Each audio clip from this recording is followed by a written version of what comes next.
जय हिंद दोस्तों, त्यागी trading tips में आपका स्वागत है। दोस्तों, इस वीडियो के अंदर हम बात करने वाले हैं टोटल 3 न्यूज़ के बारे में। यहाँ पर बात होने वाली है, साथ ही कुछ ऐसे शेयर जो अपने हाई से काफ़ी गिरे हुए हैं उनके बारे में यहाँ पर हम चर्चा करेंगे। सबसे पहले हम यहाँ पर चर्चा करते हैं, यूरोप लोन देने वाला है, किसको कितना देने वाला है। सबसे पहले हम देखेंगे 105 बिलियन टू यूक्रेन। ये लगभग कितना बैठता है, 10 लाख करोड़ रुपया। कितना बैठता है, 10 लाख करोड़ रुपया विदाउट टचिंग रशियन फंड्स। देखिए, रशियन फंड्स अलग अलग कंट्रीज के अंदर है, उन्होंने उसको फ्रीज करके रखा हुआ है, रिस्ट्रिक्शंस लगे हुए हैं। अब यहाँ पर हम बात करते हैं, अभी हाल फिलहाल में आपने काफ़ी जोर शोर से सुना था कि रसिया यूक्रेन की लड़ाई ख़त्म होने वाली है। अभी भी आप देखेंगे कि यूक्रेन ने भी अटैक किया है ड्रोन से काफ़ी जगह रूस के अंदर, और रसिया ने भी ज़बरदस्त अटैक किया है। अटैक अभी बंद हो नहीं रहा है। अभी यहाँ पर देखेंगे जो डील का साइन था वो भी धीरे धीरे ख़त्म होता हुआ नज़र आ रहा है, क्योंकि यूरोप अगर इतना बड़ा पैसा यूक्रेन को देने वाला है तो इसका मतलब क्या है। इसका मतलब ये है कि अभी इतने समय से जो लड़ाई अभी चलती आ रही थी उसका बंद होने का कोई अभी भी हिसाब नहीं है। देखिए, दो चीज़ें हैं, लड़ाई अगर बंद हो जाती है तो यूरोप हार गया। अगर रूस ये कहता है कि मुझे जमीन नहीं लेनी है, युद्ध कल ही बंद हो जाएगा, युद्ध कल ही बंद हो जाएगा, इसमें रूस हार गया। ठीक है, तो अब यहाँ पर नेटो को यहाँ पर अगर हम बात करते हैं तो ज़बरदस्त झटका भी है, क्योंकि ये युद्ध काफ़ी आगे बढ़ सकता है। देखिए, युद्ध ख़त्म होने में कोई ज़्यादा समय नहीं लगेगा, एक झटके में एक मिसाइल मारेगा बड़ी कौन, रसिया, और ये युद्ध खत्म हो जाएगा। लेकिन इस युद्ध को न खत्म होने के पीछे एक बहुत बड़ा राज भी है, क्योंकि रूस समझता है कि इस युद्ध के पीछे यूक्रेन नहीं है, इस युद्ध के पीछे अमेरिका से लेकर पूरा नेटो है। असली जो जड़ है वो कहीं और ही है, दूसरी बात, यूरोप पूरा सोचता है कि अगर इस युद्ध को ख़त्म कर दिया जाए तो रूस फिर दोबारा से धीरे धीरे करके हम पर अटैक करेगा, कुछ ना कुछ दिक्कत परेशानी करेगा। तो पूरा यूरोप यही चाहता है, नेटो कंट्रीज, कि जितना से जितना ज़्यादा कमज़ोर किया जाए, रशिया को कमज़ोर कर दिया जाए।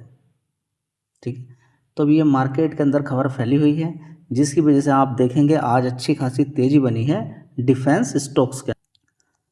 दोस्तों, आप देखेंगे युद्ध में तो आप देखेंगे कि अमेरिका, वेनेजुला, उधर की साइड में इजराइल, ईरान हौसला ले रहा है। इधर आप देखेंगे चाइना तो लगा हुआ है, कभी जापान को धमकी है, कभी किसी कंट्री को, कभी किसी कंट्री को। बांग्लादेश के अंदर उधर है, पाकिस्तान के अंदर उधर अपना लड़ाई चल रही है। मतलब कि आप देखेंगे ग्लोबली आप अगर देखने की कोशिश करते हैं तो सब जगह लड़ाई का माहौल है। ऐसे में कौन मजबूत, कौन शक्तिशाली, जिसके पास बढ़िया हथियार।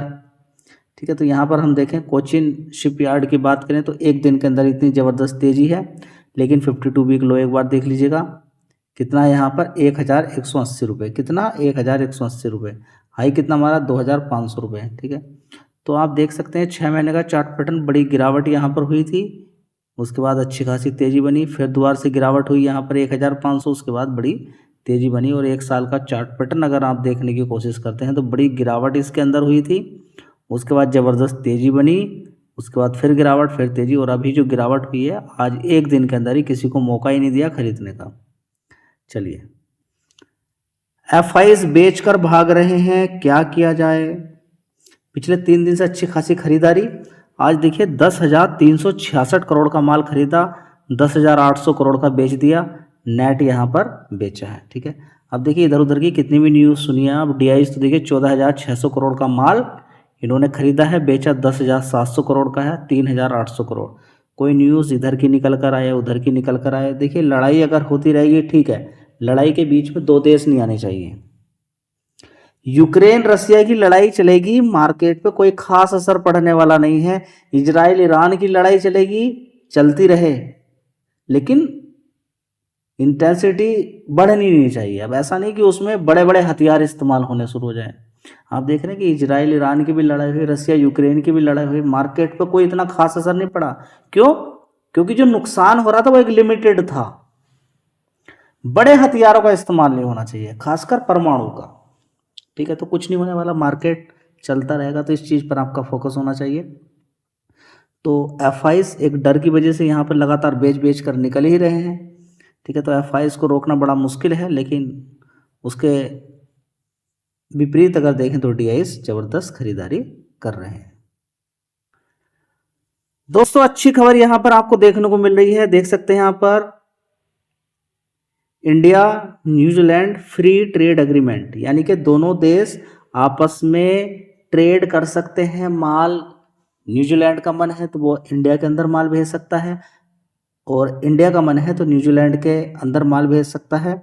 मतलब कि किसी तरह का कोई भी टैक्स देने की आवश्यकता नहीं है, यानी कि टैरिफ लगाने की आवश्यकता नहीं है। दोनों देश कोई लगाने के लिए तैयार नहीं है। जैसे कि अमेरिका ने बड़ा टैक्स लगा के रखा है 50% का, 25% लगाया था और 25% और एक्स्ट्रा लगा दिया है। तो इन सारी चीज़ों को आप समझ सकते हैं, ग्लोबली दिक्कत परेशानी तो है। अगर आपको लगता है कि सब कुछ ओके है तो आपके लेवल पे ओके हो सकता है, लेकिन बड़े लेवल पे ओके नहीं। दोस्तों स्टार्ट करते हैं यहाँ पर कुछ ऐसे शेयर जिनके अंदर बड़ी गिरावट है। इस शेयर को अगर देखते हैं तो काफ़ी बड़ी गिरावट इस शेयर के अंदर है। 6 महीने का चार्ट पैटर्न आप देख लीजिए, ये शेयर 25 रुपये से गिरा हुआ है, और 1 साल के अकॉर्डिंग अगर देखते हैं तो देखिए 37 रुपये से। और थोड़ा पहले चले जाते हैं तो देखिए शेयर के अंदर ज़बरदस्त तेजी बनी SCC के अंदर, और 46 रुपीज़ से आज की डेट में आधे रेट पर आपको मिल रहा है 19 रुपये 85 पैसे। 7% की तेज़ी है, 5 दिन के अंदर 12%, 1 महीने के अंदर देख सकते हैं। यहाँ पर देखिए इन वाले लेवल से अगर कैलकुलेशन करते हैं नीचे के लेवल से, तो आप पाएंगे कि और बड़ी तेज़ी यहाँ पर देखने को मिल रही है। कितनी बड़ी आप देख सकते हैं यहाँ पर 14% की तेज़ी 14% से भी ज़्यादा की है। देखिए नीचे के लेवल से यहाँ पर आप देखेंगे तो आप पाएंगे कि इसके अंदर 19% की तेज़ी लगभग देखने को मिल रही है, 19-20% की। ठीक है, तो चाहो तो इस शेयर पे भी आप फोकस कर सकते हो। एक बार देख लेते हैं इस कंपनी के फंडामेंटल। दोस्तों 1 साल पहले हिंदुस्तान कंस्ट्रक्शन के अंदर 1407 करोड़ का रेवेन्यू था, उसके बाद 1007 करोड़, उसके बाद 1374 करोड़, 1091 करोड़, उसके बाद 961 करोड़। अभी यहाँ पर हम देखने की कोशिश करते हैं कंपनी का नेट प्रॉफिट 64 करोड़ का फ़ायदा था, उसके बाद 39 करोड़ का नुकसान, 90 करोड़ का फ़ायदा, उसके बाद 51 करोड़, उसके बाद अभी देखेंगे 48 करोड़।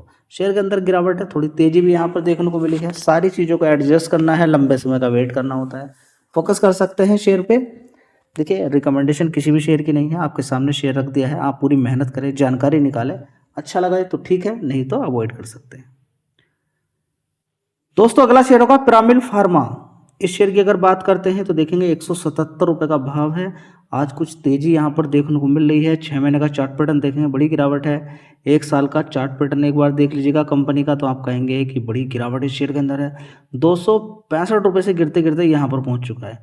52 वीक लो भी इसका देखेंगे तो 165 रुपये का है, अभी 177 रुपये के आसपास है। शेयर के बारे में पढ़िए, जानकारी निकालिए। 23,000 करोड़ का मार्केट कैप। चलिए एक बार कंपनी के फंडामेंटल देख लेते हैं। दोस्तों 1 साल पहले 2242 करोड़ का रेवेन्यू आता था, उसके बाद 2204 करोड़, उसके बाद 2700 करोड़, उसके बाद 1900 करोड़। अभी देखेंगे 2044 करोड़ का रेवेन्यू इस कंपनी का है।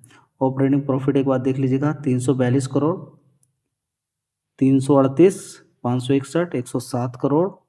अभी देखेंगे 159 करोड़। ऑपरेटिंग प्रॉफिट में गिरावट है, जिसकी वजह से शेयर के अंदर भी गिरावट देखने को मिल रही है। अभी यहाँ पर अगर हम देखने की कोशिश करते हैं कंपनी के अंदर, देखिए डिप्रिसिएशन कितना दिखा दिया कंपनी ने, 207 करोड़ का।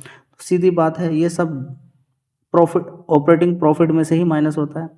तो फाइनली यहाँ पर आप देखेंगे कि 99 करोड़ का कंपनी ने नुकसान दिखा दिया है। पहले 82 करोड़ का था, उससे पहले 154 करोड़ का प्रॉफिट, उससे पहले 4 करोड़ का, उससे पहले 23 करोड़। देखिए प्रॉफिट के अंदर कंपनी उतना अच्छा नहीं दिखा पा रही है, बड़ी गिरावट है। देखें कंपनी अगर आगे अच्छा करती है तो शेयर के अंदर तेजी बन सकती है। दोस्तों अगला शेयर होगा इरेडा। हर किसी का मन यही है कि कब भागेगा आखिर ये शेयर तो भागता ही नहीं है, लगातार गिरता जा रहा है। तो आप देखेंगे लगभग 300 रुपये से गिरते गिरते आज की रेट में 135 रुपये के आसपास, अपने 52 वीक लो के आसपास है।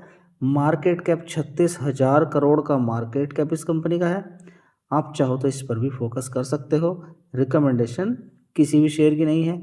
आपकी नॉलेज के लिए कुछ शेयर मैं आपको बता रहा हूँ, इन पर आपको फोकस कर लेना चाहिए, थोड़ी मेहनत करनी चाहिए, शायद इनमें से कोई शेयर आपके लिए अच्छा हो जाए।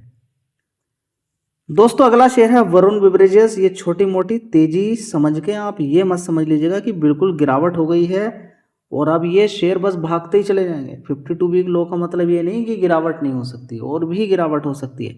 52 वीक लो में तो वो भी आ सकता है जो अपने हाई से 10-15% गिरा है, एक वो भी आ सकता है जो 50% गिरा है, लेकिन ध्यान देना चाहिए आपको। इस शेयर की भी अगर बात करते हैं तो लो देख लीजिएगा 419 रुपये है, अभी 486 रुपये के आसपास है। इस शेयर पे भी आप फोकस कर सकते हो, मजबूत कंपनी है, आपके सामने रख दी है, अब इस पर आप स्टडी कीजिए। दोस्तों अगला शेयर है पारादीप फॉस्फेट्स लिमिटेड। देखिए डायरेक्टली हम ये नहीं कह सकते कि ये 52 वीक लो के आसपास है, नहीं, ये 83 रुपीज़ से भागा हुआ, मारा कितना था 224 रुपये, 234 रुपये आप देख सकते हैं। तो उसके अकॉर्डिंग 234 के अकॉर्डिंग अभी नीचे भी अगर आज का आप इसका लो देखेंगे 156 रुपये का लो, और हाई कितना मारा है 162 रुपये। इसी तरह का मूवमेंट बीच बीच में शेयर के अंदर देखने को मिलता रहता है, बड़ी तेज़ी बड़ी गिरावट बड़ी तेज़ी, ऐसा नहीं कि ये कंटिन्यू रहने वाला है। सिर्फ फोकस अच्छी कंपनी का मार्केट कैप देखेंगे, 16,000 करोड़ का मार्केट कैप, फंडामेंटल काफ़ी अच्छे हैं, तो चाहो इस शेयर पे भी फोकस कर सकते हो। गिरावट पे ही आपको देखना चाहिए किसी शेयर को अगर खरीदना। देखिए ग्रो के अंदर अभी गिरावट हुई थी, उसके बाद तेज़ी बन गई, तो गिरावट पे थोड़ा एक अपॉर्चुनिटी रहती है और गिरावट पे ही आपको फोकस करना चाहिए। दोस्तों अगला शेयर है बिरला सॉफ्ट। बड़ी गिरावट हुई, कई बार वीडियो बना के आपको दिखाया भी था कि कंपनी के अंदर बढ़िया गिरावट है, आप चाहो तो इस शेयर पे फोकस कर सकते हो। देखिए यहाँ पे देखेंगे 573 रुपये से ज़बरदस्त गिरा नीचे की साइड में 356 रुपये, उसके बाद एक बार तेज़ी बनी, उसके बाद फिर गिरावट हुई, तो अब गिरावट से आप देख सकते हैं 17 अक्टूबर से तेज़ी तेज़ी तेज़ी तेज़ी तेज़ी, शेयर धीरे धीरे पिछले एक महीने से आप देख सकते हैं ज़बरदस्त अच्छी खासी रिकवरी दिखाई है और 18% के रिटर्न आपको बना के दे दिए। हाई देखेंगे आप इसका कि कितना इसने हाई मार रखा है, तो आप देख सकते हैं कि ज़बरदस्त 833 रुपये का हाई है।